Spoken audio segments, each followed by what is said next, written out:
The splash heard round the Cul de Sac. How a koi pond took down a Karen. The first time she roared down the narrow trail behind my house, I thought it was a joke. No one in their right mind would mistake a quiet rural footpath for a racetrack, at least. No one until Marla. She had moved in just a few months earlier, bringing with her a $12,000 camel-wrapped ATV, an attitude louder than her engine, and a distorted sense of property rights. Our little corner of peace had been shattered by the constant scream of her revving engine, tearing across terrain not hers, scattering birds, and nearly running over my dog. At first, I tried diplomacy. I approached her, calmly explaining the trail was private part of my land, maintained by me for my koi pond and morning walks. She laughed in my face. Literally. A cruel, dismissive sound that echoed like nails on glass. The second time she stormed through, I put up wooden signs, private property, keep off trail. Within a day, one was snapped in half and dumped on my porch like a mafia warning. I reinforced the borders, painted the markers with reflective paint, even installed a trail cam. I wasn't trying to catch a crime. I was just hoping for peace. But peace, it turns out, is the one thing HOA Karen and her cousin Marla couldn't leave untouched. Marla's cousin Mitch, freshly voted in as HOA vice president, conveniently ignored every complaint. Nepotism dripped from every response email. They weren't just disregarding boundaries, they were erasing them. The final blow, a Saturday morning. The sun was gold, the coffee hot in my hand, when I heard the engine scream to life. I looked up to see Marla in full neon pink athletic gear, sunglasses the size of dinner plates, and a pack of yoga club cheerleaders egging her on.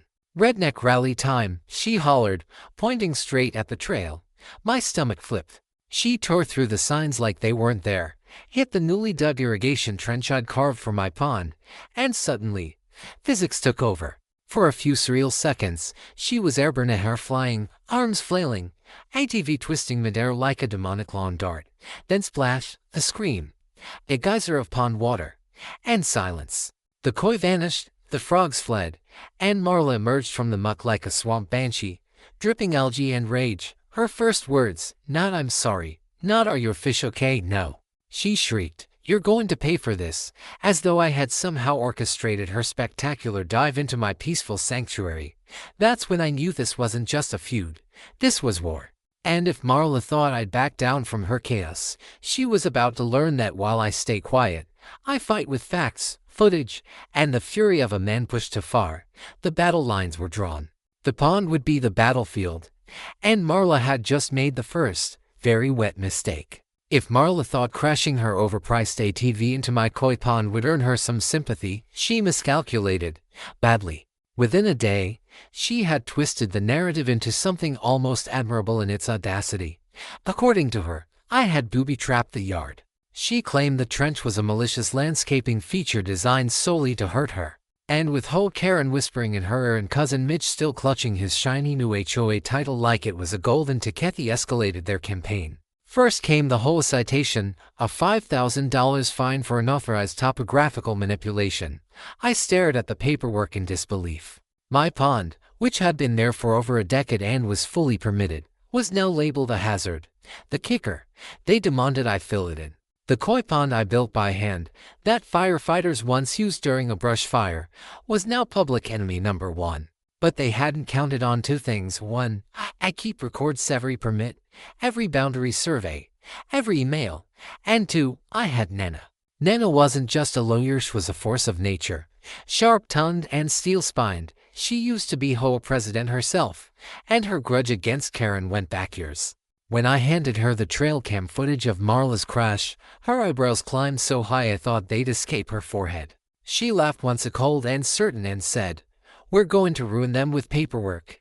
While I quietly handed over SD cards and survey documents, Marla doubled down. She showed up online, posting selfies in a neck brace, a sling, sometimes both.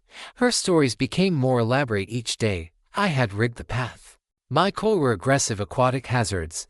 She even claimed emotional trauma from being publicly launched without consent. Meanwhile, Mitch pushed HOA nonsense harder than ever, demanding inspections, making vague threats about community standards, and using his position to deflect any accountability. But then Carla, a quiet neighbor who loved live streaming birds from her backyard, called me over.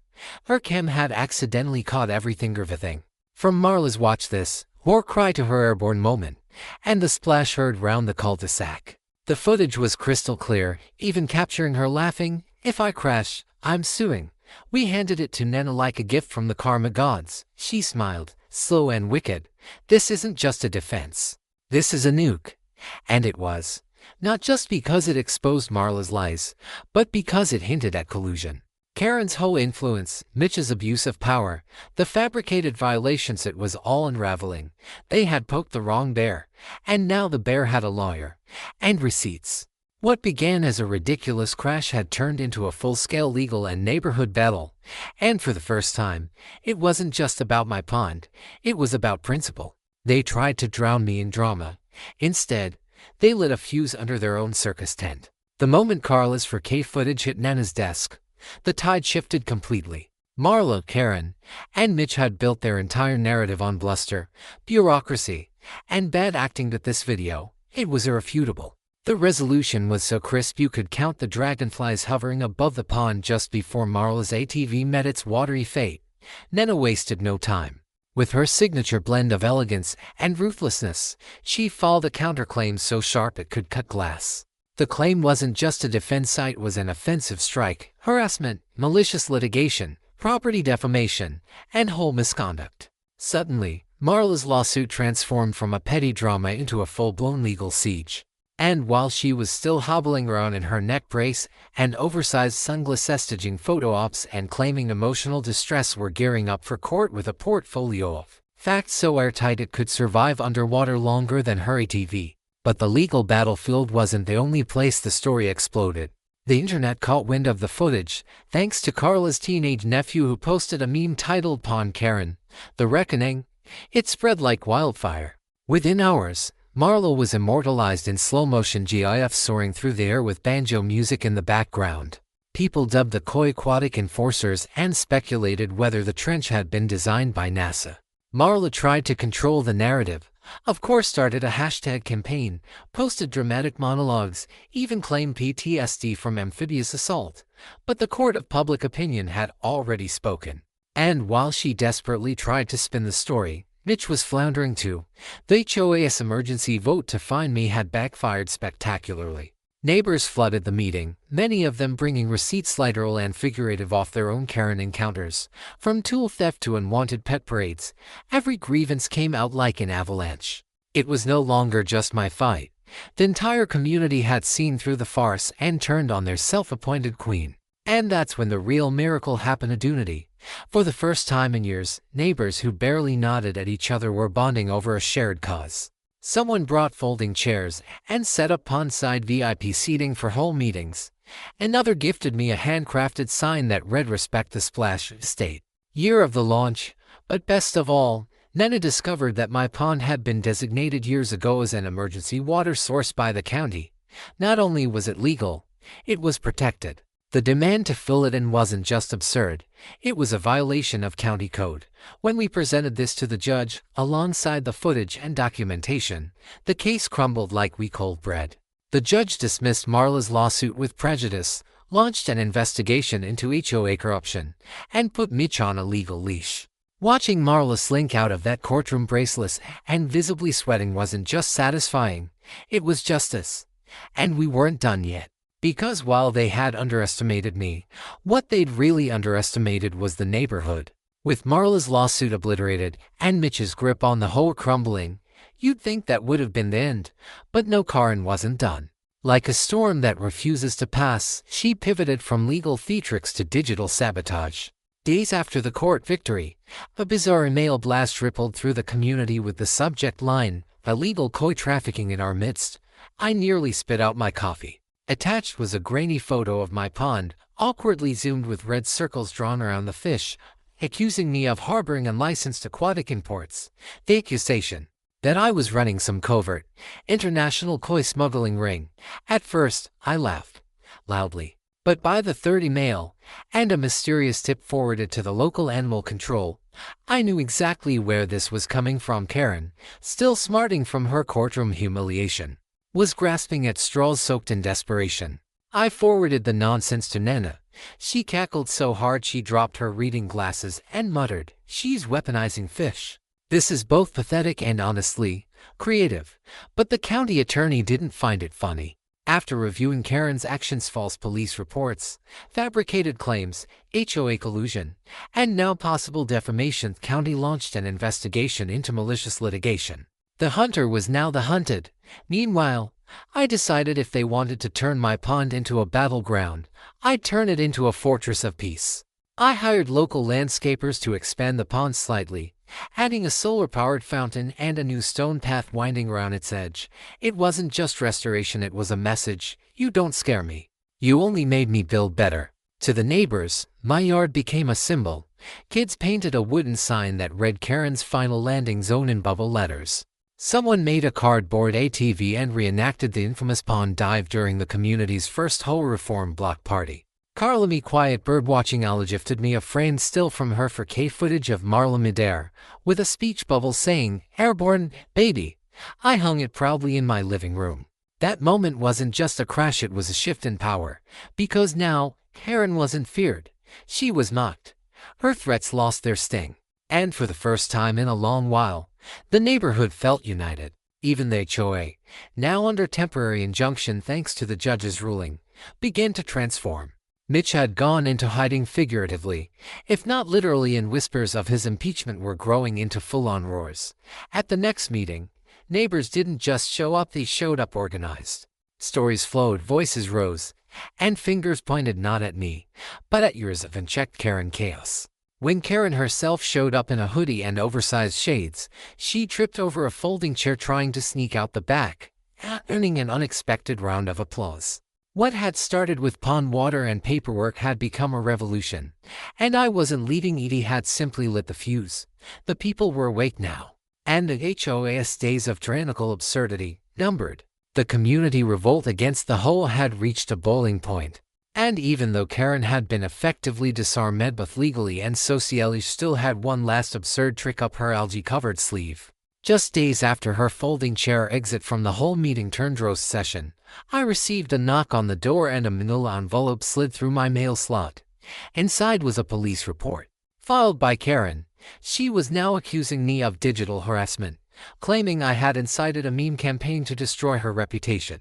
The report included screenshots of viral TikToks, Reddit threads, and tweets mocking her infamous pond dive. One was from a user named Pondrecker69, whose profile picture was clearly a teenage boy in another state. Somehow, Karen had convinced herself that I was the mastermind behind it all, that I had orchestrated an internet-wide conspiracy to humiliate her. I brought the stack to Nena. She read through it, eyes wide, and then collapsed into a chair laughing so hard she gasped for air. "She's suing you," she wheezed, "for being meme-worthy." That's a new one. But the real hammer dropped a few days later when a letter arrived, at this time for Karen, from the county attorney's office. They had finished their investigation. Her court theatrics, HOA collusion, false police reports, and now this baseless accusation of digital harassment triggered a formal inquiry into malicious litigation and abuse of process. Karen, the self-proclaimed victim, was now under legal scrutiny herself. I didn't need to lift a finger. A trail of fabricated drama had finally looped her on and started devouring her from the inside. Meanwhile, I focused on healing. The pond renovations were complete. The fountain sparkled in the sunlight, koi swam in peaceful loops, and the once mocked backyard had become something of a sanctuary. Neighbors started referring to it as Karen's last dive site. Some kids even held a mock awards show where the pond won Best Drama Location and Marla bless her won Most Unintentional Stunt Performance. Humor had become our armor, and oddly, our glue. We were no longer just a group of loosely connected homeowners, we're a community, bonded by the chaos and cleansed by laughter. And then, something truly unexpected happened. A black SUV rolled up one afternoon and out stepped Paul Rivera, a documentary filmmaker. He'd heard about the story from online forums and meme compilations. With a crew waiting in the next town, he asked if I'd be open to telling my side for a series on bizarre court cases and neighborhood justice. At first, I declined. But then he said the magic words, "You get to control the narrative." That night, I called Carla. "The story might go national," I said. She nearly dropped her tea. "Then let's tell it right. The community rallied again not to fight, but to remember, to reflect, and yes, laugh. Because we hadn't just survived Karen. We'd outlasted her, outwitted her, and turned the mess she made into something unforgettable. The documentary, titled Flight Risk, The Karen Who Sued a Pond, premiered online and exploded faster than Karen's reputation ever could. Within 3 days, it racked up over 2 million views. The internet feasted on every second slow-motion footage of Marla's airborne ATV dive, the courtroom takedown led by Nana's razor-sharp cross-examination, the whole collapse, and, of course, the community's laugh-out-loud transformation. Viewers quoted lines from the trial, debated whether Karen should have worn a helmet, and turned Carla's 4K footage into everything from animated reenactments to remixed EDM tracks. Even the ceramic sculpture of Marla mid-flight gifted by a local artist made a cameo in the closing credits. It stood at the pond's edge like a shrine to chaos and poetic justice. What began as a petty dispute had become a cultural moment, and unexpectedly, it brought us something Karen never could: unity through humor. But the real surprise came the day after the documentary hit peak virality. I received an email, short, just 2 lines. "I saw the documentary. You could have made me look worse. You didn't. Thank you, Karen." For a full minute, I stared at the screen, waiting for the insult or legal threat that usually followed her messages. But it never came. Maybe it was a shred of self-awareness, maybe an attempt at closure, or maybe just Mabesh was finally done. No more theatrics, no more court filings, just silence. The quiet that followed was almost disorienting, like when a storm finally passes and all you can hear is the drip of water and your own breath. Spring rolled in gently, painting the pond with fresh lily pads and new life. The koi swam lazily beneath the surface, untouched by the drama that had once shattered our peace. The HOA, now under completely new leadership, hosted a community picnic by the water to celebrate not just the return of calm but the power of standing up. No one brought an ATV. No one raised their voice. People shared stories, passed their own snacks, and laughed like they hadn't in years.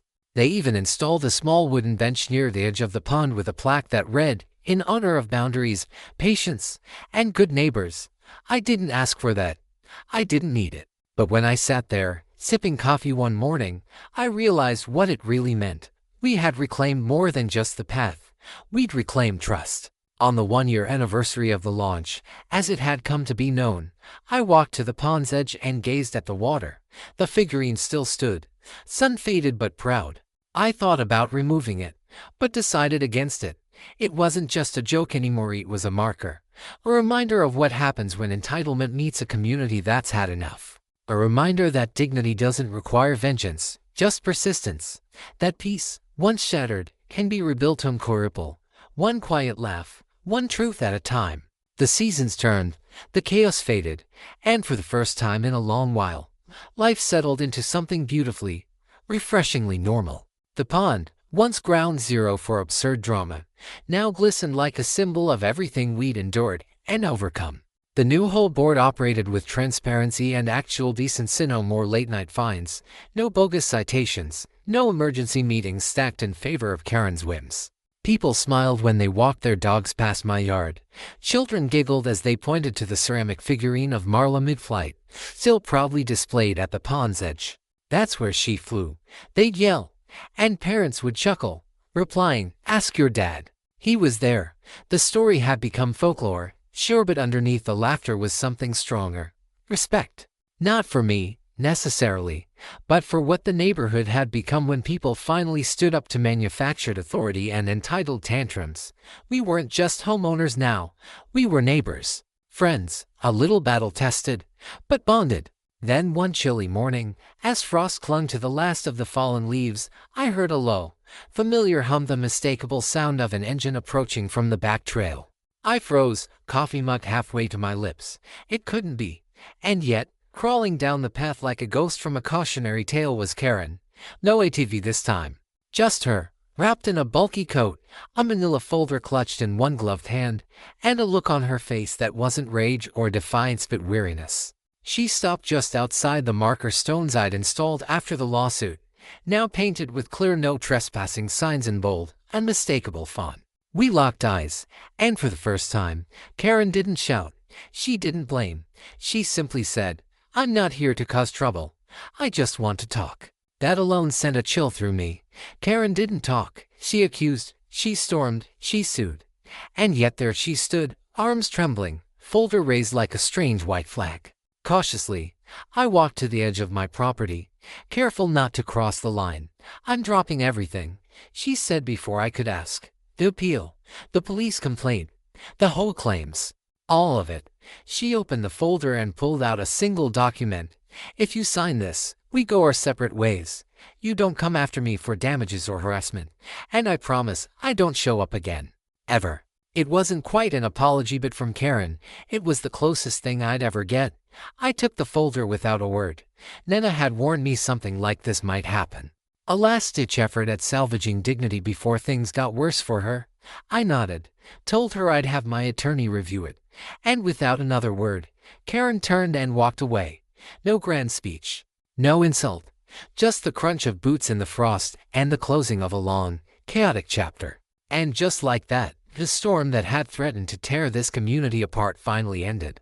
I thought that was the last page in the saga of Karen, Marla, and the war over my koi pond. The document was signed, the agreement filed, and for the first time in what felt like years, there was no email, no HOA ambush, no social media smear campaign, just peace. I got used to the quiet again, to the way the wind rustled the trees and the koi danced just beneath the surface of the water, unbothered by the drama that had once disrupted their entire ecosystem. The community had healed. The figurine of Marla midair still stood sentinel by the pond, now more weathered than ever, but no less iconic. Every so often, someone would visit and chuckle, usually with a shake of the head and the words, "I still can't believe she sued a pond." I didn't respond much anymore. I'd said everything that needed to be said. The neighborhood had moved on, or so I thought. One unusually warm afternoon, a sleek black SUV pulled into my driveway. A sharply dressed man stepped out, introduced himself as Paul Rivera, and said 10 words that caught me completely off guard. "I'm filming a documentary. Your story went viral again." Apparently, flight risk had continued circulating in legal forums and online communities months after the initial buzz had died down. It had become a strange sort of case study, a modern fable about entitlement, community justice, and yes, koi. He'd come not to rehash the courtroom drama, but to document what came after, the quiet ripple effects of standing up for boundaries, and the surprising power of neighborly resistance. At first, I declined. I had no desire to drag it all up again, but then he said something that changed my mind. "You get to tell the story on your terms." I called Carla that night. When she stopped laughing, spilling her tea in the process, she offered her full support and handed over the original 4K footage again. "If we're going to tell it," she said, "we're telling it right." So we did. Paul interviewed me, Nena, Carlo, and half a dozen neighbors. He captured the garden bench with its plaque honoring boundaries, the reformed HOA now planting community gardens instead of vendettas, and the way people still left koi-themed cookies on my porch like some running neighborhood joke. Even the ceramic figurine made a cameo, its hair now faded from the sun, but still frozen mid-launch, forever airborne. When the new short film aired, it struck a different chord. Not just humor but hope. People weren't just laughing at Karen's antics anymore. They were celebrating the resilience it took to face them. I received messages from all over, from small-town homeowners, ex-HOA members, and even a school civics teacher asking to show the clip in class. It was surreal, but oddly affirming. Because as ridiculous as it all had been, it had meant something. We hadn't just weathered a storm. We'd rewritten the rules. We proved that dignity can fight absurdity and win. The new documentary didn't just reignite the story, it reframed it. Flight risk, after the splash, became a sort of modern parable, the kind of bizarre but true tale people shared at dinner tables, in classrooms, and in online threads about neighbors from hell and grassroots justice. And to my complete shock, it also brought closure, real closure. The kind that doesn't come with court orders or cease and desists, but with understanding. The day after the documentary dropped, I received a second, unexpected email. It was from Karen. Just 2 lines. "Again, I saw the new film. You could have dragged me through the mud. You didn't. I owe you that much."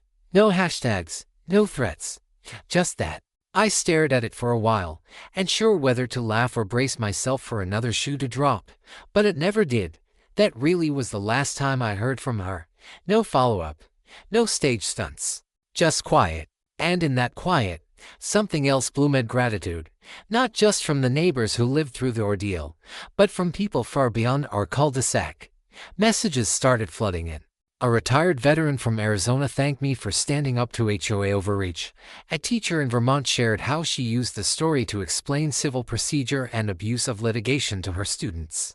A group of college students recreated the pond jump as part of their satire film project, complete with a cardboard koi and someone yelling "airborne, baby," before face-planting into a kiddie pool. It was surreal, yes, but it also felt right. Because as wild as the story was, it had become something bigger than a personal victory. It had become a symbol of boundaries, resilience, and the absolute absurdity of unchecked entitlement. The pond had become something of a local landmark. People would walk their dogs past it just to point and say, "That's the one." I even found a Yelp listing one day: "Must-see koi pond, home of the legendary HOA splashdown. 5 stars, pouring coffee." And while I never sought the attention, I also didn't reject it, because that pond wasn't just water and fish anymore. It was proof that calm can survive chaos. That when you defend your peace with truth and patience, it holds. And so, I leaned into it. We started hosting small community events again. No block parties with fireworks, just potlucks, garden swaps, little things. The new whole board worked hard to rebuild trust, and they did it right. Policies were voted on fairly. Disputes were resolved with dialogue, not threats.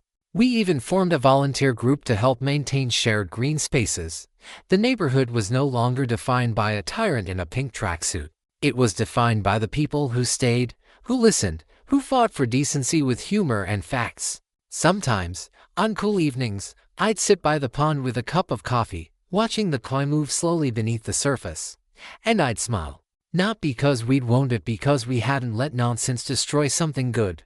The koi swam, the fountain glistened, and life, finally, was just good. 1 year to the day after Marla's infamous flight into the koi pond, I stood once more at its edge, coffee in hand, watching the sun reflect off the now expanded waters. The solar fountain bubbled gently, lily pads drifting like little green rafts, and beneath them, my koi swam with the same effortless grace they always had, completely unaware they were now low-key celebrities in a saga that had outgrown even the most dramatic court TV specials. Around me, the neighborhood was quiet. Not tense quiet like it had been during the height of the madness, but the kind of peaceful silence that comes when everyone finally exhales after a long, strange chapter. And as I looked down at the ceramic figure nestle perched by the pond, still airborne in all its algae-kissed glory, you realized something. This wasn't just the end of a story. It was the start of something better. What began as a turf war over a backyard path had grown into a symbol of resistance, of standing up for sanity in the face of entitlement. And now, that symbol had evolved again. It had become a legacy. Not of revenge, not of spite, but of resilience, of what happens when a community refuses to be bullied.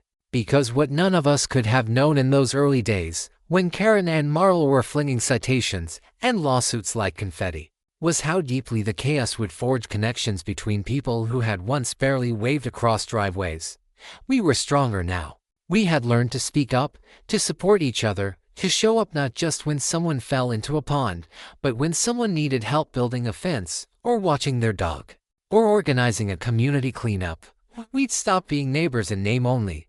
We'd become something more, a team. And the best part, we did it without ever truly stooping to their level. We used facts, humor, and a shared refusal to let nonsense dictate our lives. The memes faded. The hashtags stopped trending. But what remained was far more valuable. A neighborhood that had found its voice and its backbone. Even Carla, who used to keep to herself, now hosted Sunday coffee chats on her back patio. Nana, ever the legal powerhouse, became the unofficial go-to for anything remotely resembling a dispute, but she did it with a wink and a mug that said, "I object to your nonsense." Karen, last I heard, she was still living out of town, trying to scrape her name off internet search results. Marla never returned. Mitch was quietly removed from the HOA and replaced by a teacher named Linda who genuinely cared about the community and didn't own a single ATV. The HOA picnic by the pond became an annual tradition, complete with koi-themed cookies and, yes, reenactments minus the airborne stunts. In the end, I didn't win because I fought harder. I won because I refused to fight dirty. I guarded my peace, shared my truth, and let the absurdity collapse under its own weight. That was the lesson. That's what stayed.